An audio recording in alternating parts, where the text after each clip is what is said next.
요 부분은 뭐 그렇게 교리적으로 어려운 데는 없습니다. 잠깐 읽고 정리하고 넘어가십시다.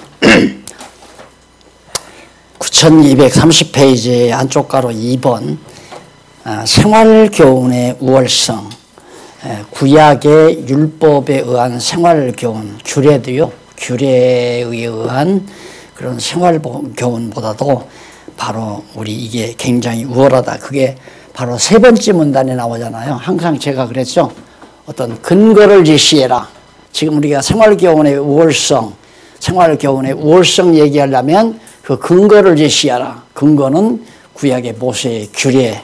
바로 그래서 세 번째 문단에 보면 일찍이 여호와 하나님께서는 모세로 시내산에서 율법의 계명을 비롯해 율례와 규례를 명하여 이스라엘 자손들로 여호와 경외하며 생활하도록 섭리하셨다. 이게 이제 구약의 근거예요. 그런데 그리고 이러한 섭리를 통해서 언약하신 말씀을 성취해 주신 사실을 생활교훈의 우월성을 통해 증거하도록 한다. 그러니까 우리 이런 구약의 계명에 의한 모세 율법에 의한 생활교훈보다도 오늘 예수 그리스도를 통하여 이루어진 바로 복음신앙의 생활교훈은 훨씬 더 우월한 것이다. 이게 바로 세 번째 문단에 나온 내용입니다. 양쪽 가로 1번 믿음의 행위를 권고하는 내용이 13절까지 나오죠. 그 믿음의 행위가 뭐냐? 인내로 경주하며 예수를 바라보고 생각할 것을. 목표는 예수 그리스도가. 그러니까 모세도 바라보지 말고 여호수아도 바라보지 말고 천사도 바라보지 말고 오직 예수만 바라봐라. 그리스도. 이게 매우 중요하죠. 그러니까 그리스도만을 바라본다는 말은 그리스도만이 여호와의 언약대로 오신 메시아이기 때문에 여호와 존재와 그의 속성을 확인하는 일에 최고의 하나의 핵심이 된다. 예수 그리스도가. 그래서 우리는 그리스도를 바라보고 달려가는 목표죠. 그리고 생각해야 된다. 사람이 이 행동은 생각이 나잖아요. 생각이 행동으로 바뀌어지잖아요. 그러니까 그 사람이 뭘 생각하는가.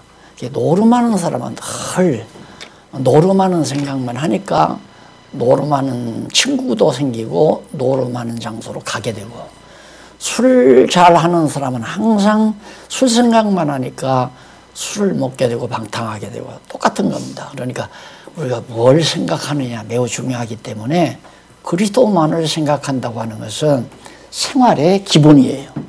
거룩한 생활을 해나가는데 가장 중요한 내 생각이 어디로 끌려가느냐. 내 생각은 뭐에서 나오는가. 생각은 이 뇌리에 담겨져 있는 기본 하나의 정보가 있죠. 이 뇌리에 담고 있는 기본 정보. 그 기본 정보에 의해서 현 상태에서 이목구비를 통해서 들어오는 현상 정보가 있어요. 그래서 거기서 이제 행동이 나오는 거란 말입니다. 그러니까 생각은 기본 정보를 해야죠. 그래서 내가 항상 젊은이들한테 그런 얘기를 합니다. 사람은 생각하고 살아야지 보고 느끼며 살면 세속화되진다. 그런 얘기를 하죠. 보고 느끼며 살면 세속화되진다. 하나님의 말씀을 잘 무장해서 말씀을 배워가지고 배운 하나님의 말씀을 뇌리에 담고 그 말씀대로 생각하면 세속화를 방지할 수가 있죠. 왜 그러냐면 그 생각이 내 행동을 끌어내기 때문에. 근데 인간은 보이는 것에 감각이 빠르잖아요. 보이는 것에. 그래서 사람 즉흥적으로 행동한다는 말은 보고 즉흥적으로 전혀 쇼핑할 마음도 없다가도 백화점에 공연히 할 일 없이 돌아다니다 보면 물건을 사게 되잖아요. 충동받아서 그러면 보고 충동을 받으니까. 그러니까 이 텔레비 문화가 인간 사회를 완전히 세속화로 가져오는 아주 정말 중요한 매체 역할을 하는 거죠. 이걸 정말 복음으로 우리가 바꿔놓는다면 얼마나 좋겠습니까? 우리가 뉴스를 보듯이 텔레비를 통해서 하나님의 말씀을 배우고 산다면 얼마나 좋겠어요. 보는 대로 생각하게 되지니까. 그래서 예수를 바라보고 그리고 머리로 생각해라. 그걸 권고하는 내용이 기초적으로, 이게 그렇게 행동의 기초죠. 인내로서 모든 걸 참고 경주를 해라. 달려가면서 그리스도를 향해 달려가면서 정말 그리스도만을 생각하고 살아라. 그래서 그 2절에 보면 믿음의 주요 온전케 하시는 이 예수를 바라보자. 저는 그 앞에 있는 즐거움을 위하여 십자가를 참으사 부끄러움을 개의치 아니하시더니 하나님 보좌 우편에 앉으셨느니라. 너희가 피곤하여 낙심치 않기 위하여 죄인들의 이같이 자기에게 거역한 일을 참으신 자를 생각하라. 그런 얘기죠. 그러니까 결국 보고 즉흥적으로 사는 삶은 짐승 삶이나 똑같습니다. 동물은 즉흥적으로 행동하잖아요. 배고프면 보는 대로 즉흥적으로 잡아먹고 즉흥적으로 잠자고 즉흥적으로 본능적으로 그냥 생식하고, 그것이 이제 동물이듯이 인간도 아무런 생각 없이 자기 내면에 사상세계가 없이 그냥 행동한다면 짐승 생활이나 똑같죠. 그러나 우리는 진리를 논리적으로 진리가 딱 들어오게 되면 맞다 그러잖아요. 아, 저거 맞다, 틀림없구나. 이게 이제 우리의 뇌리를 딱 장악하고 있는 거죠. 그러면 이것과 다른 이물질이 우리 뇌리에 들어오질 않습니다. 거역해버리죠. 그러면 이미 구체화된 논리적 진리가 우리 뇌리에 딱 잡고 있으면 그 논리적 진리 체계가 받아들이는 것만이 내 뇌리에 들어와서 작용을 일으켜 생각도 하게 하고, 그 생각함으로 말미암아 행동도 하게 하고, 그래서 아는 대로 믿고 믿는 대로 생활하는 그런 결과가 반드시 온다. 이것이 이제 성령의 사역이고, 이것이 하나님께서 인간을 지어놓으신 질서입니다. 행동의 질서. 그래서 4절로 8절에 보면 징계는 아들에게 하는 것이므로 낙심하지 말라. 자, 제가 참 늘 지금도 그렇게 생각하고 살지만 이렇게 살고 보니까, 결과를 보니까 안 되는 일이 다 잘 됐던 일이로구나 하는 생각을 해요. 항상 안 되는 일이 다 잘 됐던 일이로구나. 그러니까 우리가 논리적으로 생각해 봐도 내 생각대로 안 되는 일은 하나님의 생각대로 되는 거 아닙니까? 그렇죠.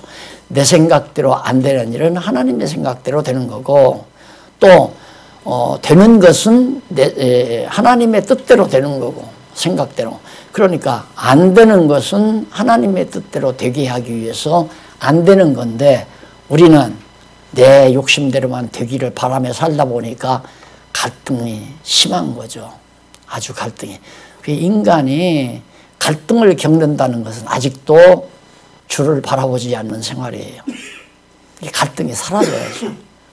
그래야, 갈등이 사라져야 범사에 감사가 나오잖아요. 이것이 너희를 향한 하나님의 뜻이다. 그럼 하나님의 뜻은 뭔가? 범사에 감사하고 항상 기뻐하고 쉬지 않고 하나님의 선하신 뜻을, 내 육신의 소욕을 구하는 것이 아니라 하나님의 정하신 말씀에 이미 약속하신 하나님의 뜻을 구하고. 그러니까 제가 그러잖아요. 땅끝까지 복음이 증거된다고 약속을 했기 때문에 이스라엘에서 시작된 것이 이제 안디옥을 거쳐 아세아와 마게도니아, 그다음 아가야 지방, 로마로, 유럽으로, 영국으로, 카나다, 미국으로 해서 한국에 복음이 왔단 말입니다. 근데 벌써 성령께서 중국으로 갔잖아요. 그게 복음이 중국으로 촛대가 옮겨가는 거죠. 그래, 한국 교회는 이미 촛대를 뺏긴 거예요. 건너간 거예요. 이미 내가 볼 때는 한국 교회 촛대 하나님께서 중국으로 옮겼고, 중국에서 벌써 인도, 동남아 쪽으로 지금 옮겨가고 있잖아요. 이렇게 하나님이 정하신 뜻대로 되지는 거 알기 때문에 내 마음에 구하는 것도, 이 아름다운 복음, 틀림없이 정말 기름진 이 아름다운 복음이 한국에서뿐만 아니라 중국에서, 동남아에서, 저 아시아 대륙에서 정말 같이 나누어지기를 바란다 그러는데, 지금 소식이 늘 들려오잖아요. 방송국을 통해서 공부하는 분들이 중국에서, 그다음 동남아에서, 인도나 파키스탄 이런 등지에서 복음을 듣고 공부하는 소식들이 들려오는 걸 보면 그거 하나님의 뜻이니까 구할 마음이 생기는 거고. 아니 내가 그거 구하게 생겼어요. 우리 장안중앙교회 잘 되게 이거 부흥 발전하게 기도해야죠. 근데 그런 기도는 전혀 입 밖에 나오지.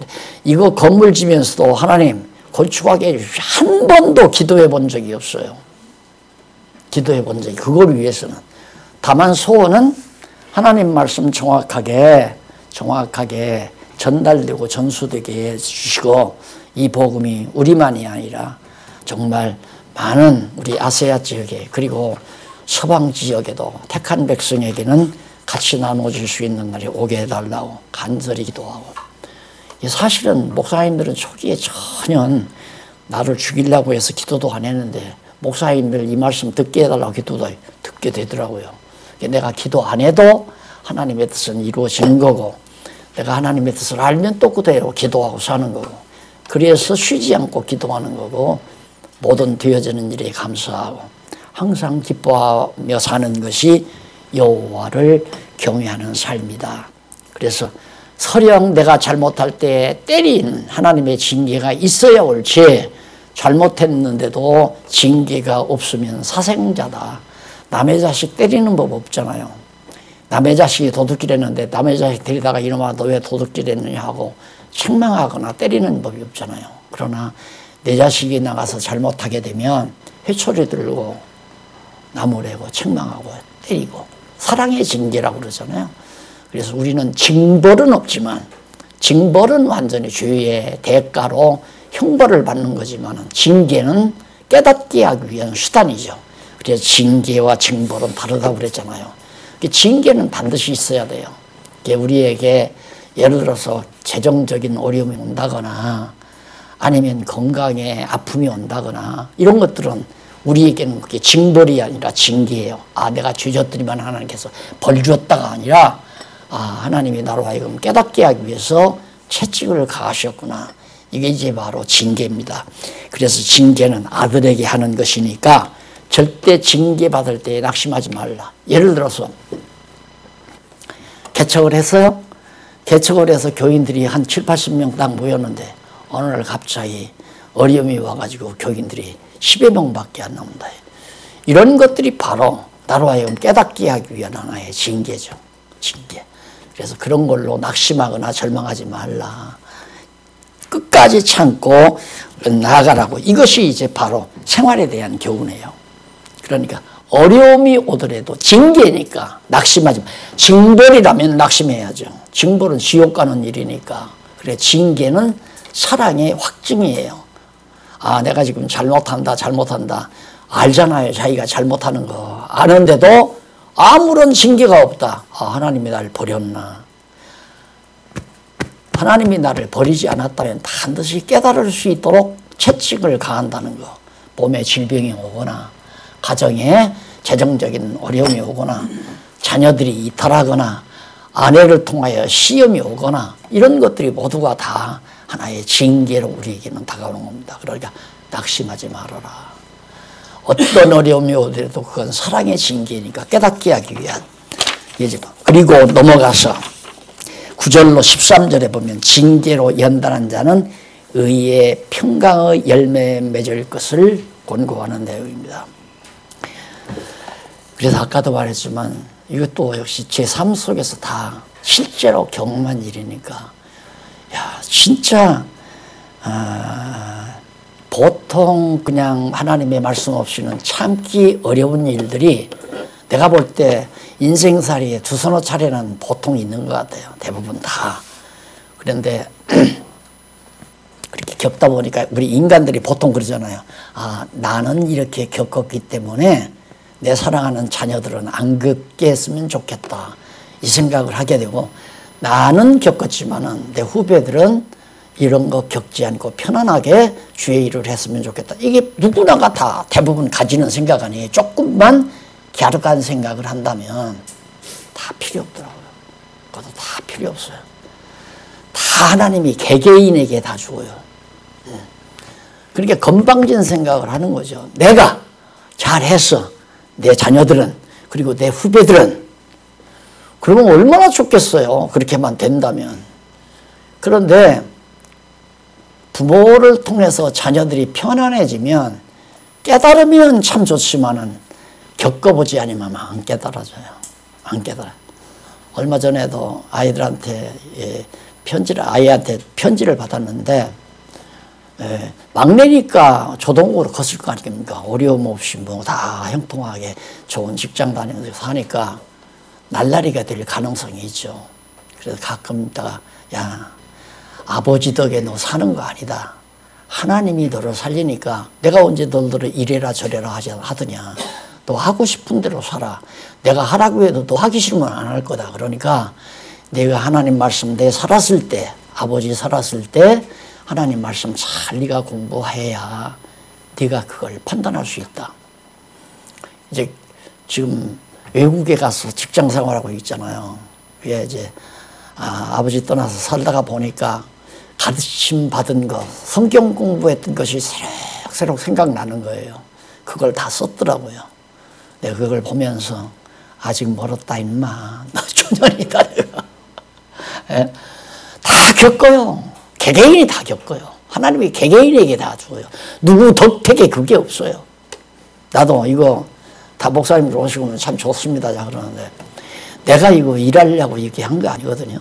한 2,000평 이렇게 됐는데 자꾸들 공부들 하려고들 그러고 하니까 모여들고 이거 지원할까 막 많이 모여들더라고요. 그래서 이것도 사실상 기숙사로 지어놨어요. 그러면 기숙사에 뭐 돈 받고 학교하려고가 아니라 공부하고 싶은 분들 와서 기도원 오듯이 와가지고 밥 해먹고 여기서 그냥 집중적으로 공부한다면 스스로 공부하면서 가끔 가다가 이렇게 멘트 해주면 되잖아요. 그렇게 할 수 있도록 이 사실상 기숙사로 줬어요. 근데 기숙사로 허가가 안 나니까 복지관으로 우선 지었거든요. 용도 변경을 해서 이제 앞으로 기숙사로 하려고. 다 필요 없는 구상이더라고요. 다. 그러면 얼마나 후배들은 편안하겠어요. 다 뭐 빚값 봐놓고 전부 다 지어놓고 그냥 딱 수염 쓰다듬으면서 일할 거죠. 뭐 걱정 근심 하나도 없고. 근데 그게 아니에요. 다 겪게 만들어요. 그리고 내 어깨에서 짐 다 벗겨줄 게 되니까 하나님께서 짐 다 벗겨주고요. 그래서 징계로 연단한 자는 의의 평강의 열매, 마음의 평강이 오게 되어 있다. 시련 후에 와지는, 징계 후에 와지는 진정한 평안, 이것이 매우 중요하다. 그것이 바로 생활에 대한 교훈이에요. 네, 앞을 바라봐야 돼요. 내가 지금 고난스러우니까 내 인생은 절망이다 그러면 자살하죠.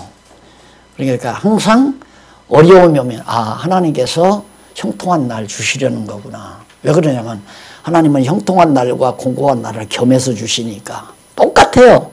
대장간에서 쇠를 연단할 때 불로 뜨겁게 달궜다가 찬물에 넣었다가 망치로 두들겨서 만들어 가잖아요. 그것처럼 하나님께서 우리를 하나님의 사람으로 만들어 가는데 그렇게 섭리하시는 거죠. 대장간에서 막 두들기기도 하고 불 속에 집어넣다가 꺼내기도 하고. 그래서 강하고 튼튼하게 대장장이가 원하는 물건으로 만들어 가듯이 하나님께서도 우리를 그렇게 징계를 통해서 만들어 가니까 아이고 죽이려면 죽이십시오 하고 포기하고 사는 것이 제일 좋더라니까. 내가 살아보니까. 그러니까 참고를 하십시오. 그냥 만사 다 포기하고 죽일 때면 죽이고 굶겨 죽일 때면 굶겨 죽이고. 그래서 오죽하면 내가 그랬잖아요. 하나님 이러면 나 굶어 죽고 말 겁니다. 절대 비참하게 어디 가서 돈 꿔달라 누구 의지하라 그러지 말라고 내가 그러잖아요. 가서 지지하게 그러지 말라. 하나님이 안 주면 그냥 굶어 죽는 한이 있더라도 배짱 부리라 이 말이죠. 배짱 부리라. 그러니까 그게 뭐 아브라함이 지금 배짱 아니에요. 이삭 때리고 지금 막 이삭 가서 죽일 건데 근데 진짜 가서 막 딱 묶어가지고 장작더미 위에다 놓고 칼을 들어서 죽이잖아요. 배짱이에요 그거. 나 죽일랍니다. 죽이면 살려내시든가 말든가 하십시오. 그거 아니에요. 그게 믿음의 생활이란 말입니다. 이게 절대 하나님의 사람 하나님이 안 버리잖아요. 어쨌든 뜻이 있어서 우리를 가리키는 자로 부르셨는데 하나님이 절대 내버리시지 않는다는 얘기예요. 그러니까 어떤 시련과 연단이 오더라도 참고 견뎌라. 평강이 온다. 이 말이죠. 평안함이 온다. 양쪽 가로 2번에 거룩한 생활을 권고합니다. 거룩한 생활. 결국은 우리의 생활은 거룩하게 되지는 거예요. 거룩한 생활. 하나님께서 일단 명제적으로 거룩한 백성, 너희는 내 백성이다. 거룩한 생활, 거룩하다고만 하는 게 아니라 실제로 거룩한 생활을 하게도 만들어요. 예, 거룩하다고 명령만 하시는 게 아니라 거룩한 생활을 하게 하시는데 어떻게 이렇게 거룩한 생활을 권고를 해서 거룩한 생활이 이런 것이다라고 우리의 뇌리에 기억에 남도록 성령께서 깨닫게 해서 우리의 뇌리에 거룩한 생활, 그 교훈이 무엇인가를 지금 말씀하는데 12장 14절로 17절 보면 거룩함을 쫓아 불결 및 불의함이 없도록 할 것을 권고합니다. 이게 참 놀랍죠. 그러니까 죄를 하나님이 죄 가운데 버려야 죄를 짓지 하나님이 붙들어주면 안 줘요. 절대. 죄를 범죄에 빠지지 않는다 이거죠. 그러니까 뇌리에 이 머릿속에 하나님의 말씀이 살아있는 한 역시 자꾸 생각이 나니까 결국 범죄의 사슬에 물려가지 않는다 이거예요. 그러면 예를 들면 오늘 딱 지나가다가 학창시절에 나를 주먹으로 팼던 놈을 만났어요. 만나는 순간 분이 날 수도 있잖아요. 저 새끼 이러고. 그런데 그렇게 해서 이제 기분 나빠가지고 이제 들어왔다 이 말입니다. 내 마음이 기분이 나쁘잖아요. 그리고 저 새끼라고 하고 내게서 분노가 일어났고. 그럼 벌써 내 마음에 신호가 오는 거죠. 무슨 신호? 그게 빨간불 신호예요. 빨간불이 오면 차 악셀레다를 밟지 말고 브레이크 밟으란 얘기 아닙니까? 그러면 내가 왜 이렇게 오늘 마음이 이렇게 불안할까? 왜 기분이 나쁠까? 반성하는 거 아닙니까? 그럼 그 순간 내 마음속에 미운 마음이 들어왔구나. 이게 딱 기억이 나요. 예를 들면. 그러면 내가 순간 하나님의 말씀을 바로 잊어버렸구나. 분을 품어도 해지기 전에는 풀어라. 이 말씀이 딱 기억이 나요. 맞아. 해지기 전에 이 분을 풀어야죠. 이것이 이제 하나님의 말씀의 능력이에요. 말씀이 내 안에서 그렇게 거룩한 생활을 해가도록 하나님의 말씀의 능력이 그렇게. 그래서 히브리서 기자가 하나님의 말씀은 살았고 운동력이 있다. 이제 아마 나올 거예요. 그래. 지나갔나? 하나님의 말씀은 살았고 운동력이 있다. 말씀의 능력이 나로 하여금 거룩한 생활을 하게 만들어 가신다. 그런 뜻이에요. 자, 그래서 모든 사람으로 더불어 화평과 거룩함을 주소라. 이것이 없이는 아무도 주를 보지 못하리라. 너희는 돌아보아 하나님의 은혜에 이르지 못하는 자가 있는가 두려워하고 또 쓴뿌리가 나서 괴롭게 하고 많은 사람이 이로 말미암아 더러움을 입을까 두려워하고 음행하는 자와 혹 한 그릇 식물을 위하여 장자 명분을 받은 에서처럼 같이 망령된 자가 있을까 두려워하라. 밥 한 그릇 먹겠다고 범죄하고 거짓말하고 도둑질하고 그건 아니죠. 너희는 너희의 아는 바와 같이 저가 그 후에 축복을 기업으로 받으려고 눈물을 흘리며 구하되 버림받지 않았느냐. 한 그릇 팥죽 한 그릇에 장자명분을 받은 에서는 울고 말았다 이거예요. 그러니까 절대 물욕, 돈을 많이 벌고자 하는 욕심, 부자 되고자 하는 욕심, 육체의 욕망을 채우고자 하는 음욕, 모든 이 앞에 나오는 것들이죠. 그런 것들이 내 마음속에 침투하지 못하여 뭘로? 하나님의 말씀의 능력이 그렇게 한다 이 말이에요. 그러니까 그런 거 있죠. 담배 가게다가 그 담배 피우면 여러 가지 병이 생긴다고 하는 그 주의 글을 쓰고 사진도 실어라. 왜? 그거 보는 순간 이거 먹는 순간 내 간이 상하는데 그게 자꾸 내리에 기억나게 하기 위해서. 그러나 목욕체가 자꾸 그걸 요구하니까 그걸 보면서도 먹잖아요. 우리도 하나님의 말씀이 내리에 꽉 차 있으면 그 말씀의 능력이 나로 하여금 그걸 차지할 힘을 공급해 주는 것이다. 그래서 말씀을 늘 상고하게 하고 생각하게 하는 것은 매우 거룩한 생활의 경우에 매우 중요한 일이다. 12장 22절로 25절에 보면 시온산 등에 가까이 이른 자는 배반하지 말 것을 권고하는 내용입니다. 시온산 등에 가까이 이른 자. 그러니까 구약시대에는 시내산 부근이죠. 시내산에 모세가 율법을 받으러 갔을 때 가까이 못 오게 했잖아요. 그러듯이 여기는 이제 시온산, 예루살렘이죠. 시온산 등에 가까이 이른 자는 배반하지 말 것을, 절대 하나님 여호와를 또 예수 그리스도를 배반하면 안 된다, 그런 얘기지. 그러나 너희가 이른 것은 시온산과 살아계신 하나님의 도성인 하늘의 예루살렘, 지상의 예루살렘이 아니라 하늘, 아까 배웠죠? 지성소까지 우리가 이제 목표를 하고 달려간다. 천만 성도와 하늘의 거룩한 장자들의 총회, 교회와 만민의 심판자이신 하나님과 및 온전케 된 의인의 영들과 새 언약의 중보이신 예수와 및 아벨의 피보다 더 낫게 말하는 뿌린 피니라. 여기에 우리가 가까이 갔잖아요. 너희는 삼가 말하신 자를 거역하지 말라. 그러면서 땅에서 경고하신 자를, 땅에서 예수님께서 이 땅에 오셔서 우리에게 경고한 자를 거역한 저희가 어떻게 피하지 못하였거든. 하물며 하늘로조차 경고하신 자를 배반한 우리일까 보냐.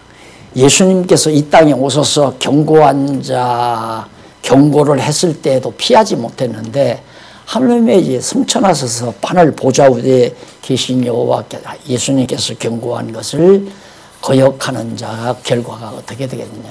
상대가 안 된다. 그러니까 그리스도께서 성령을 통해서 경고하신 하나님의 말씀을 멀리해서는 안 된다 하는, 결국 뭡니까? 생활에 대한 말씀을 가까이 해라. 하나님의 말씀을 가까이 해라. 그 말씀 가까이 하는 것이 가장 거룩하게 살아가는데 주요한 하나의 요인이다.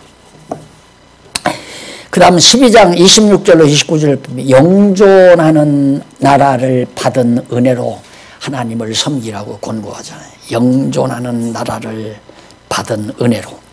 그러니까 천국이죠. 영원히 없어지지 않은, 이것이 진정한 우주입니다. 지난번에 우주관 강의했는데, 우주는 우리가 생각할 때 이 지구하고 태양계 이게 우주인 줄 알지만, 끝이 없고 무한절대하신 영원한 하나님의 나라가 우주의 본질이다라는 거. 그래서 그 나라를 우리가 은혜로 거저받았다. 그 하나님을 이렇게 섬기자고 권고하죠. 야, 그 엄청난 나라를 우리가 받았는데, 그러니까 보통 시골에 이렇게 가보면요. 벌써 그 부자 사람들의 묘소는 벌써 달라요. 막 비석도 막 웅장하게 세워놓고, 묘소도 그렇고. 왜? 아버지가 사업을 이뤄서 큰 부자로 삿덩어리도 땅덩어리도 논전답도 엄청난 재산을 자손들에게 물려주니까 그 부모가 정말 소중하기 때문에 부모의 뼈골이라도 양집하는 것을 잘 모셔놓는 거거든요. 똑같은 얘기 아닙니까? 아버지가 가난해가지고 하나도 물려주는 것이 없다면 천만의 말씀 그런 거 없어요. 그렇게 잘 안 해놓는단 말입니다. 무슨 얘기하려고 그러냐면, 우리가 하나님께로부터 얼마나 큰 은혜를 받았는가. 우주를 받았잖아요. 우주. 영원토록 없어지지 아니하는 하나님의 나라, 우주의 본질을 우리가 기업으로 받은 자들이란 말입니다. 그 엄청난 은혜를 깨달으면 여호와 하나님 경외하는 거, 섬기는 거 당연하죠. 당연히 섬겨지는 것이죠. 어떻게 하면 하나님을 기쁘시게 할까? 그런데 우리는 그게 아니죠. 하나님을 잘 섬겨야 하나님이 복을 준다. 거꾸로 다 가르쳤다 이 말입니다. 거꾸로 가르치는 게 아니에요. 하나님의 은혜, 그러니까 은혜를 받으라고 가르치지 말고 받은 은혜가 무엇인가를 가르쳐야죠. 받은 것이 엄청 많잖아요. 우리는 지금 가지고 있는 이 몸도 받은 거고, 생명도 받고, 호흡도 받은 거고, 내 모든 지혜도 받은 거고 하나님께로부터 오지 않은 게 하나도 없잖아요. 그런데 그렇게 생각 안 하죠. 모두가 다. 그 생각을 바꿔줘야 돼요. 하나님께서 엄청난 것들을 우리에게 주셨다고 하는 사실, 그걸 깨닫게 되면 사나 죽으나 어떻게 하면 하나님을 기쁘시게 할고, 이 생각으로 살 수밖에 없는데, 그렇게 사는 것이 이제 거룩한 생활교훈이에요. 거룩한. 이것이 이제 산제사고 영적 예배의 삶이고. 자, 그 다음에 넘어가서 교회 생활의 우월성입니다. 자, 결국은 이 교회 생활이란 주님의 몸된 지체로서의 생활이죠. 늘 제가 이거 그려드렸죠?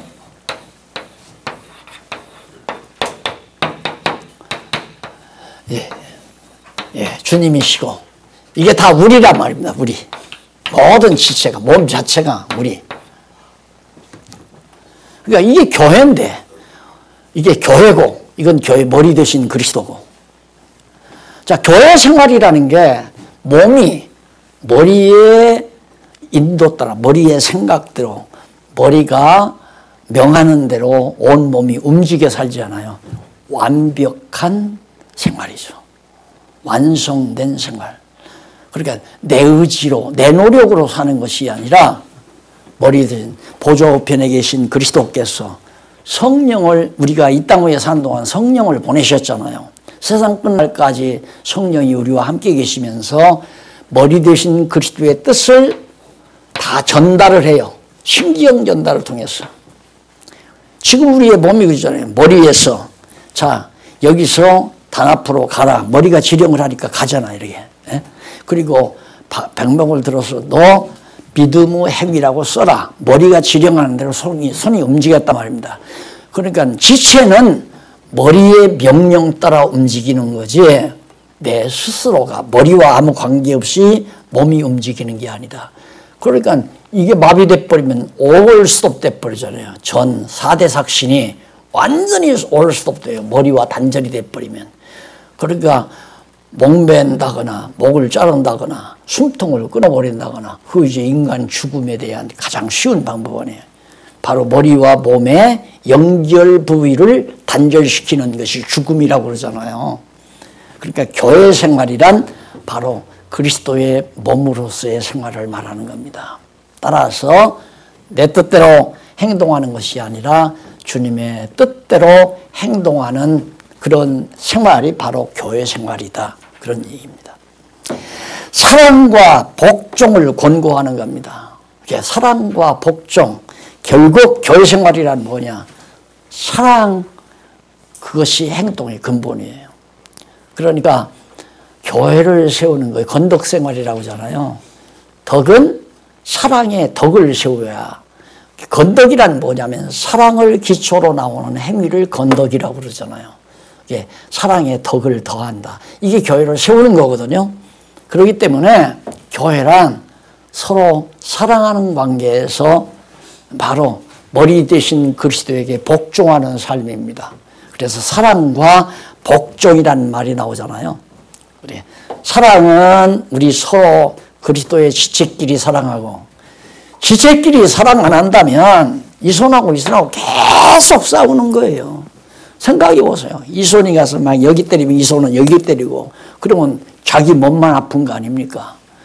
이 땅 위에서 거룩한 생활, 성령의 인도함을 받지 못하니까 교단끼리 싸우고, 교인들끼리 싸우고, 장로들끼리 싸우고, 형제들끼리 싸우고, 이게 이제 바로 타락된 인간들의 본능에서 싸우는 건데, 완전히 거룩한 생활을 하게 되면 너도 주님의 뜻을, 자, 감리교도 주님의 뜻을, 장로교도 주님의 뜻을, 뭐 성결교도 또한 뭐 침례교도 다 주님의 뜻을 이야기해서 산다면 한 몸 아니에요, 한 몸. 그런데 우리는 갈기갈기 찢어놓고 네 교파다, 내 교파다, 네 교회다, 내 교회다, 그러고 사는 거죠. 아직도 성령의 인도하심에 대한 인도를 덜 받기 때문에 그런 인간적인 사고방식을 가지고 사는 겁니다. 그리스도 안에서 만나면 누가 교파 따집니까? 교파, 어느 교파입니까? 어느 교단인가요? 이런 거, 뭐 어느 신앙 나오셨습니까? 다 불필요한 얘기 아니에요. 다 진리 안에 있으면 그 바로 과거에는 파당 따지고 뭐 교단 따지고 이런 거 따지는 거 다 없어져 버리잖아요. 말씀 안에서 하나가 되져 버리는 거죠. 그래서 교회 생활의 우월성, 완전히 우월한 거죠.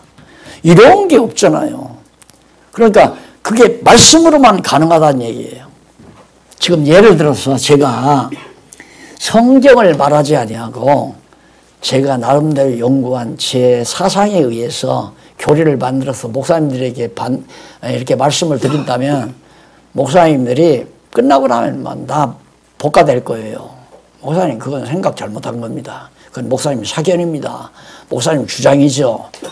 이러면서 다 반대하지 받아들일 사람 없을 거예요. 그런데 내 생각도 아니고 어떤 목사님 생각도 아니고 장로교 뭐 성결교 이거 아니고 그냥 성경 있는 대로 사실 이 말씀운동이 1980년대 명동에서부터 시작했거든요. 명동 강의에서부터.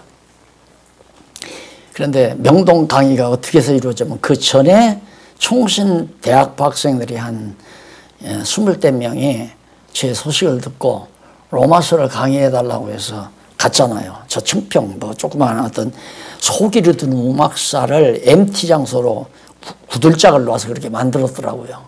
거기 방 3칸으로 갔는데 딱 이틀째 딱 자고 새벽에 일어나는데 학생 둘이 딱 찾아와서 무릎을 딱 꿇어요. 꿇더니만 목사님이 이번에 여기 오실 때 노트 가지고 와서 노트 필기한 것 가지고 강의를 했으면 우리 여기 있는 사람 한 사람도 안 받아들입니다. 그런데 우리나 목사님이나 그냥 성경책 한 권 가지고 와서 로마서를 차근차근 읽어가면서 얘기하는 데는 할 말이 없습니다. 그리고 하나 옆에 딱 있는 젊은이가 목사님 저는 니체를 전공했습니다.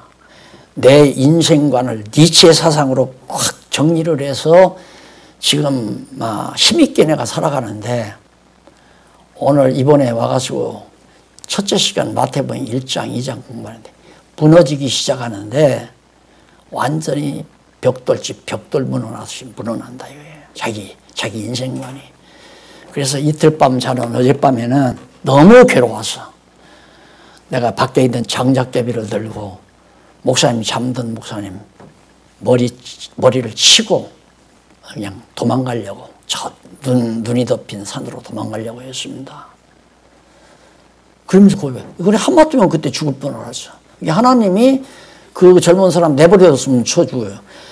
대구에 가서 강의할 때는 한 놈이 들어와서 그래. 목사님 어젯밤 그 방에서 주무실 때 내가 연탄불을 꺼내서 그냥 방에다 들여놓으려고 했지. 목사님 잠들었을 때 죽여버리려고. 그러니까 내 얘기 같으면 안 되죠. 우리가 성경 같이 읽고 보니까 어쩔 수가 없잖아요. 나도 어쩔 수가 없어요.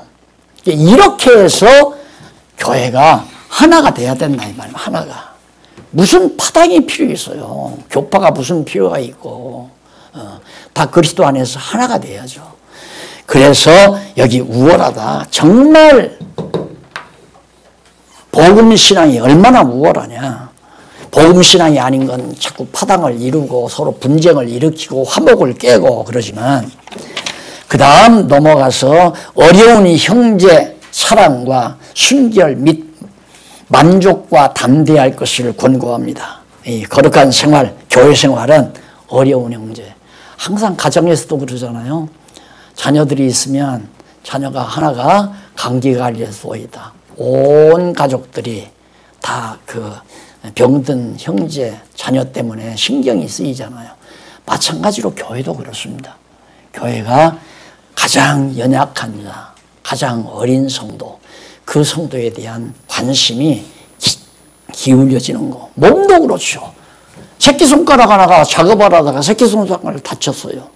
그러면 이게 염증이 사라지고 나을 때까지는 항상 이 손가락 어디 다칠까 봐서 그냥 보호하고 그냥 어디 가도 다칠까 봐 이거 보호하듯이 똑같은 원리가 누가? 성령께서 그렇게 하게 하신다 이 말이에요. 그래서 가장 연약한 어린 성도들에 대한 관심, 사랑이죠. 우리가 서로 사랑하고 하나님의 주의 명령에 순복하는 삶, 이것이 여기서 사람부터 나오잖아요. 깨끗하게 만족과 담대할 것을 권고하고, 깨끗하다는 말은 우리 인간이 도덕과도 깨끗해질 수 없어요. 하나님이 살아계시다는 확증이 와야 어두운 마음이 자꾸 사라지잖아요. 누구 속이고 싶은 마음도 사라지고, 그저 남 앞에 감추고 싶은 마음도 사라지고, 그래서 서로 청결한 마음을 갖게 되는 거고요. 그 다음에 13장 7절로 12절에 보면 인도하던 자들을 생각하며 은혜로서 굳게 하라고. 하나님의 말씀을 가르치는 자, 인도하는 자 정말 귀하죠. 그게 성도들에게는 목사님들처럼 귀한 게 어디 있어요. 목사님들 아니면 말씀을 들을 수가 없는데 아무리 읽어도 무슨 뜻인지 모르잖아요. 성도들은.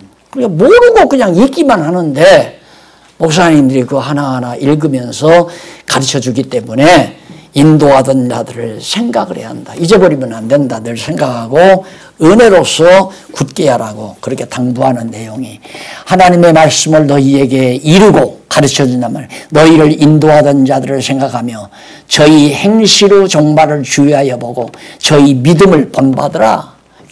바른 말씀을 증거하는 자들의 생활을 본받으라. 그의 종말이 잘못되면, 말씀을 가르친다고 해서 나중에 교주로 떨어지든가 사기꾼으로 떨어지든가, 이건 종말이 벌써 드러내잖아요. 그러니까 이단은 종말을 보면 알아요. 마지막 판에 가면. 우리 한국교회가 대형 교회들이 결국에는 종말이 다 아름답지 못하지 않습니까? 결국엔 다 어두움으로 떨어져 버리고. 자, 그 다음에 이제 예수 그리스도는 어제나 오늘이나 영원토록 동일하시니라. 여러 가지 다른 교훈에 끌리지 말라. 마음은 은혜로서 굳게 합이 아름답고, 은혜가 풍성할수록 마음이 아름다워지는 거죠. 식물로서 할 것이 아니다. 뭐를 먹고 뭐는 마시지 말고 이렇게 한다고 해서 깨끗한 게 아니다. 역시 은혜로, 하나님의 은혜를 많이 느낄수록. 그러니까 이제 우리가 이렇게 살다가 보면 만사가 다 하나님의 은혜로 느껴질 때가 내 신앙이 가장 건강한 때다라고 생각을 하면 돼요. 예를 들면 정말 친구를 만나서 맛있는 음식을 먹으면서 한바탕 웃는다 이 말이에요. 그 순간 하나님 잊어버리면 안 되죠. 어쩌다가 내가 이 친구를 만나서 대화가 통하고 생각이 통하고 밥을 먹으면서 이렇게 웃고 즐길 수 있나. 그것이 하나님의 은혜라 말입니다. 그러니까 은혜를 잊어버리지 아니하면 마음이 선량해져요. 근데 은혜가 잊어버려지면 욕심이 생기고, 욕심이 생기면 마음이 어두워져 가요. 모를 거 없잖아요. 그 심리학 열심히 안 해도 다 아는 사실이란 말입니다. 그럼 욕심이 안 일어나는 거 어떻게? 범사에 감사하는 마음이 있어야죠. 범사에 감사하는 하나님의 은혜에 대한 만족이 있어야 감사가 나오는 거고. 사나 죽으나. 근데 우리는 아유 이렇게만 되면 나는 감사하겠다. 그냥 먹고 사는 거 걱정만 없어도 나는 감사하겠다. 굶어 죽을까 봐 안 죽어요. 절대. 하나님의 사람 망씌우지 않는다고 약속이 되어 있기 때문에 먹거나 굶거나 그거 관계하지 말고, 그건 이방 사람들이 구하는 거라고 이 말씀했잖아요. 걱정할 것도 없고 욕심 부릴 것도 없고 되는 대로 주시는 대로 많이 주면 고기 사다 잡수고 적게 주면 콩나물 사다 국 끓이고 그러면 되잖아요. 내가 늘 하는 얘기지만. 그런데 그냥 남 잘 사는 거 너보다 내가 더 잘 살겠다. 너 타고 다니는 차보다는 내가 더 좋은 거 타야 되겠다. 너는 1500cc? 나는 이래봐도 3000cc는 내가 타야 돼. 이러니까 사람이 불량해지고 욕심이 생기니까. 자전거 타고 다니면 어때요? 안 그래요? 1500cc 못 타고 자전거 타도 되고, 자전거 없으면 걸어 다녀도 되고. 은혜로서 굳게 해라. 우리 마음이 굳는 건 하나님의 은혜를 어느 정도 느끼느냐에 따라서 우리 마음이 굳고 약해지고. 그 다음 13장 13절로 17절 보면 영문 밖에서 제사 드릴 것과 지도자에게 복종함을 권고하는 내용입니다. 자, 지도자에게, 올바른 지도자에게 권고하는 거죠. 그러니까 영문 받기라고 하는 것은 예수님이 영문 밖에서 버림받은 거 아니에요. 영문 밖에서 십자가 지고 운명하셨거든요. 그때 예수님이 영문 밖에서 영원한 제사를 드린 것처럼 우리가 그리스도의 지체가 되면 함께 영원한 산 제사로 드려지는 교회 생활이 이루어지는 거 아니에요. 제사, 늘 우리도 산 제사, 이제는 죽어서 피 흘리는 제사가 아니라 생활을 통해서 드리는 제사가 영적 예배라 이 말이죠. 그러면서 지도자에게 복종하라 그러는데 거기 보면 16절에 오직 선을 행함과 서로 나누어 주기를 잊지 말라. 이 같은 제사는 하나님이 기뻐하시느니라. 보여. 서로 나누어 주는 거. 이게 바로 제사다 이 말이에요. 서로 나누어 주는 거. 그러니까 일방적으로만 나눠 주는 게 아니라 서로 나눠 주는 거. 이게 나눔을 갖는다는 것은 내 마음이 편안하고 즐거워야 주기도 하고 받기도 하는 거지. 그렇지 않으면 욕심 많은 사람은 절대 안 줘요.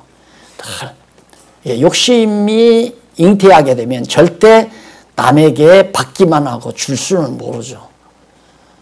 또 같은 친구도 그러잖아요. 맨날 밥 얻어먹을 줄만 알지 밥 살 줄은 모르는 그런 것처럼 오늘 우리가 교회 한 지체로서 약한 지체를 돌봐주면 이 지체가 또 이 지체가 약해질 때 여기 돌봐주잖아요. 똑같은 거예요. 이렇게 서로 사랑하며 사는 것. 그러면서 거기 보면 17절에 너희를 인도하는 자들에게, 인도하는 가이더에게 그 말이죠. 인도하는 자에게, 가이더에게 복종하라. 이 복종하라는 말은 순종하고 복종하라, 따르라는 얘기죠. 저희는 너희 믿음을 위하여 경성하기를 자기가 회개할 자인 것 같이 하느니라. 다시 말해서 연약한 자의 짐을 자기가 대신 지는 것처럼 그렇게 심정으로 너를 지도해 주니까 그렇게 잘 따르라. 어린아이를 기르는 엄마의 심정처럼 얼마나 조심해서 어린아이를 다룹니까, 엄마가. 응? 밥을 먹어도 딱 그냥 바로 떠서 주는 게 아니라 떠서 일단 입술 가까이 갖다 대잖아요. 왜 뜨거운가 안 뜨거운가를. 왜 뜨거운 거 아이가 먹으면 입을 대니까. 그렇게 세심하게 또 너무 짠가 짜지 않은가를 간을 맞추고 그러면서 이제 아이를 길러나가는 것처럼 지도자는 그렇게 세심한 관계를 가지고 내가 이 말을 해서 저분이 상처를 입나 안 입나, 정말 이걸 먹어도 되나 안 먹어도 되나, 이제 죽이나 먹어야 될 자에게 딱딱한 음식을 먹이는 건 죽이려고 하는 거나 똑같잖아요. 그렇게 하지 말고 정말 자기가 스스로 어린아이의 입장에서 몸소 정말 수고하는 자니까 그런 자에게 역시 복종하라는 얘기입니다. 그러니까 복종하라는 일방적인 얘기가 아니에요. 그렇게 하는 아름다운 지도자에게 너는 순종하고 복종하며 따르라. 그 다음 양쪽 가로 2번 마지막입니다. 13장 18절로 25절에 보면 기도와 문안을 당부하죠. 기도와 문안. 항상 교회 생활의 중요한 부분이 뭐냐면 기도하고 서로 문안하는 일입니다. 문안하는 일. 그러면 한번 자세하게 좀 한번 살펴보십시다. 발신자와 수신자가 서로 돌이켜 만나도 기도를 부탁합니다. 우리를 위하여 기도하라. 우리가 모든 일에 선하게 행하려 함으로 우리에게 선한 양심이 있는 줄을 확신하노니 내가 다 속히 너희에게 돌아가기를 위하여 너희 기도함을 더욱 원하노라. 자, 히브리 기자가 누구인지는 몰라요. 누구인지는 모르는데 다만 짐작할 수 있는 것은 유대주의자들, 그러니까 거짓 선생들이죠. 핍박자들, 예수 믿는 사람들을 잡아다 죽이고 그냥 바울을 뒤쫓아다니면서 늘 죽이려고 하던 유대주의자들이 있잖아요. 율법주의자들. 그런 자들에게 늘 쫓기면서 돌아다니는데 생명을 내대고 그렇게 올바로 바른 복음 신앙을 위하여 너희들을 위해 수고한다. 그러니까 우리 말을 순종하고 따르라. 그러면서 너희를 보고 싶어 하니까 너희들도 좀 볼 수 있도록 기도해 주기를 바란다. 보고 싶은 마음 당연하죠. 교회라면 서로 만나고 싶고 보고 싶고 이것은 당연하잖아요. 그래서 모이기를 힘쓰라는 말은 그리스도 안에서 사랑의 교제, 같은 한 몸으로서 사랑의 교제를 이루기 위한 그런 의미에서 모이기를 힘쓰라 하는 얘기입니다. 그러면서 이제 20절로 21절 보면 온전히 하여 뜻을 행할 것과 즐거운 것을 이루길 기원하는 양의 큰 목자이신 우리 주 예수를 영원한 언약의 피로 죽은 자 가운데서 이끌어내신 평강의 하나님이 모든 선한 일에 너희를 온전케 하사 자기 뜻을 행하게 하시고 보세요. 하나님이 온전케도 하시고 당신의 뜻을 행하게도 하시고, 예, 교회 생활은 누가? 성령이.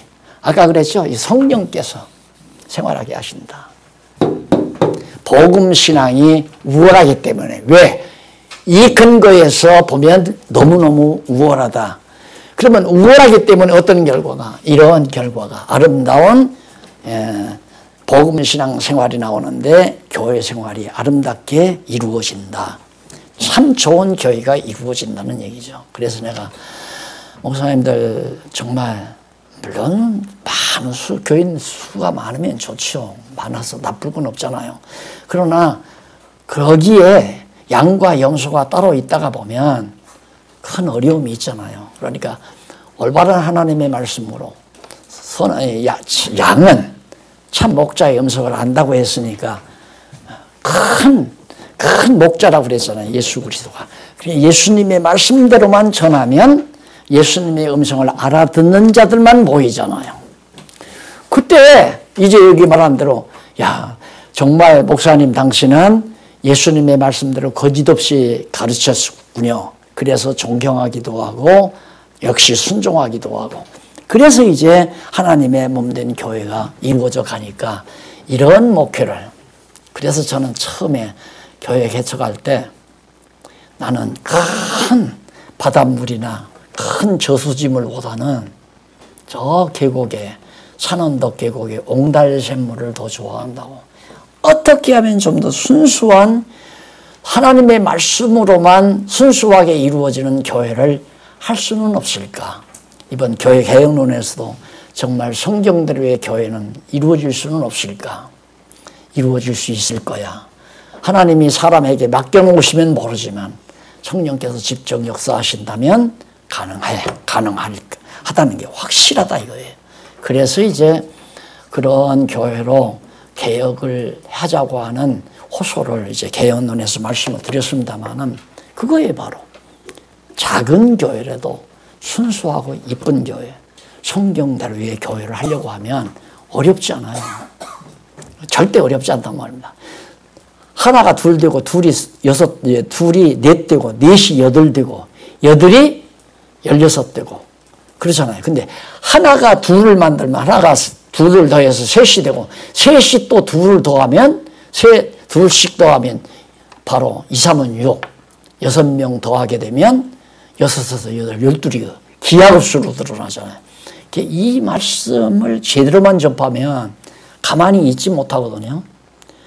무슨 내 패를 만들려고 아니라 너무 좋으니까 말하게 되고 말하면 모여지게 되고 그렇게 해서 아름다운 교회로 성장시켜가는 그런 좋은 여기 교회가 이루어지면 교회 생활이 이루어지니까 온전히 하여 뜻을 행할 것과 하나님께서 뜻을 행하게 하시고 즐거운 것을 이루게 하시기를 기도하라 그 말이죠.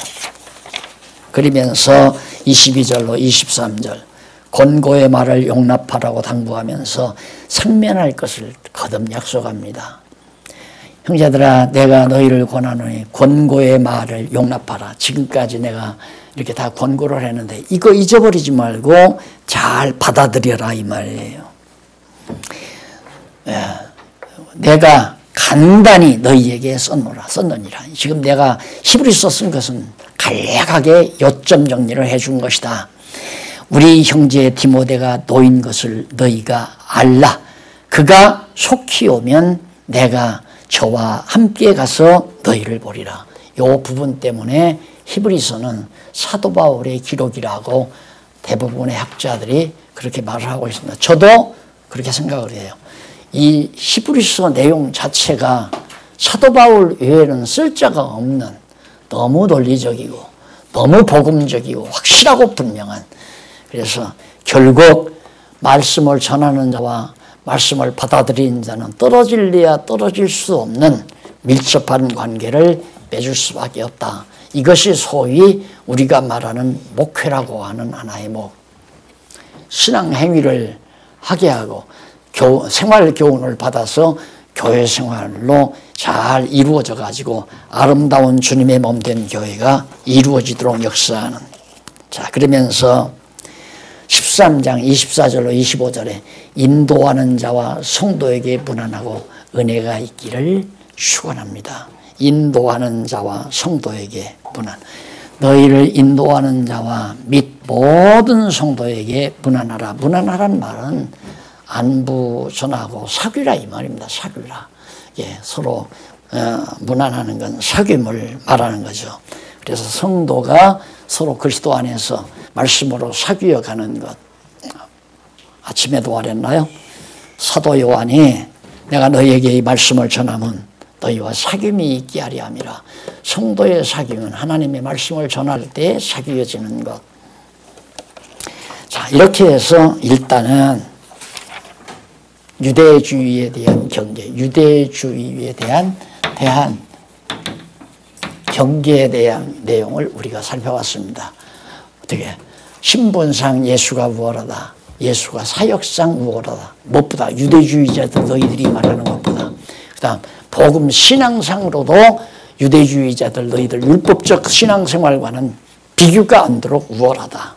그러면서 오늘 마지막 시간 이렇게 정리를 해야 됐습니다. 신앙 행위도 우월하고 생활 교훈도 우월하고 교회 생활도 우월하다. 이것이 신약교회의 놀라운 진리라는 사실을 히브리서가 우리에게 잘 말해주고 있습니다. 따라서 말씀이 있는 곳에는 교회가 있다. 말씀이 있는 곳이라. 왜? 말씀이 있다는 말은 말씀이 육신이 되어신 예수 그리스도가 함께한다는 얘기거든요. 하나님의 말씀이 있다. 그 말은 머리가 이미 생겨났다 그 말이에요. 그 어머니 뱃속에 아이가 생길 때 머리부터 생기잖아요. 여기 딱 씨앗이 생겨. 그 다음 나오는 게 올챙이마냥 꼬리가 생기잖아요. 그 다음 팔이 생기고 그 다음 다리가 생기고 이렇게 해서 이제 점점 몸이 되어지는 것처럼 말씀이 있는 곳에, 말씀이 육신이 되어 오신 예수 그리스도 말씀, 성경 말씀이 있는 곳에는 바로 몸이 생긴다. 믿거나 말거나. 안 믿어지면 못하는 거죠. 믿어지면 행하게 되고 정말로 돼요. 정말로. 예. 이렇게 해서 오늘 피곤하신데 참 대단하십니다. 강의하는 나도 그렇지만 들으시는 분들이 더 피곤해요. 내가 알지요. 예.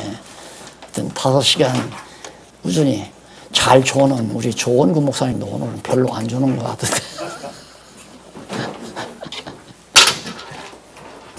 조원구 목사님은 그래도 선배라고, 한 2, 3년 선배라고 약간 이렇게 좀, 내가 선배다 해서 가끔 졸음을 조는 것 같아요. 근데 신입생들은 졸 시간이 없잖아요. 수고하셨습니다. 기도하십시다. 네, 감사합니다. 자비로우신 아버지 하나님 은혜를 감사합니다. 오늘 또 뜻한 바 계셔서 이렇게 조용한 처소 마련하고 그리스도 안에서 한 지체되고 한 동역자들 만나서 하나님의 귀한 말씀으로 서로 사귀게 하시고 오랜 시간 함께 보내게 하심을 감사드립니다. 아버지 하나님, 우리를 이렇게 말씀으로 무장시키실 때는 하나님의 뜻이 계신 것을 의심 없이 믿습니다. 예비하신 선한 일을 위하여 소중하게 쓰임받는 귀한 종들 되도록 지켜주시옵시기를 비우며 예수님 이름으로 기도드립니다. 아멘.